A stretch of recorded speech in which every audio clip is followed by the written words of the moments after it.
Welcome sa panibago na naman vlog at nandito tayo ngayon sa HMR Trading House sa Pioneer Branch Mandaluyong at kasama ko nga pala si Vince. Hey, hello. Welcome po and good morning po sa lahat ng viewers.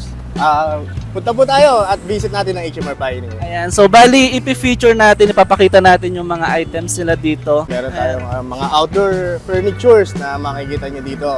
Marami pang iba. So, iniimbitahan po namin kayo na magpunta dito para makita nyo yung aming mga products na dumating. Okay, so unahin na natin tong diesel generator. Okay, so explain ni Vince yung feature nitong generator. Yun.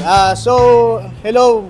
Good morning ulit. So, ito nga po pala yung navigator generator natin. So it's a diesel type generator which is a silent type and 24 kVA yung kanyang power rated. So makikita nyo, used naman siya pero meron tayong kumbaga sa generator kasi ang binibilang kung ano yung number of hours na nagamit siya. So for this one, makikita natin 13.17 running hours lang ang baga nagawa niya. Yan ang pinaka batang-bata pa yung pinaka generator niya. And then single phase nga pala siya. So itong generator na to, mabibili mo siya at a regular price of 324,919. Pero ngayon, naka-sale na siya from 324,999 to 299,999 na lang. And still, hindi pa yan yung pinaka-final price natin. Negotiable pa. Yes, you can make an offer. So, visit kayo dito sa amin, check natin yung unit, and then we discuss kung ano yung offer na gusto nyo. And hindi lang yon, pwede rin siyang mag-credit card payment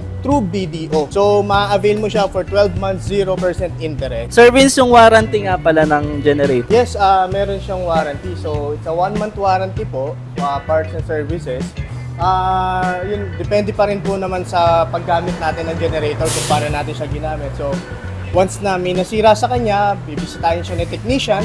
And then, titignan ko ano yung naging cost nung pagkasira ng genset. Okay. So, Sir Vince, doon nga pala sa shipment ng Yes, we do shipments naman. Pero, ang ano natin is, may mga other branches naman tayo. So, nearest branch tayo. Doon natin pwedeng ma-ship yung item. So, kung sakali doon na lang nila pipick upin yung item. Yes, pwede naman. Doon na lang pick up. Okay.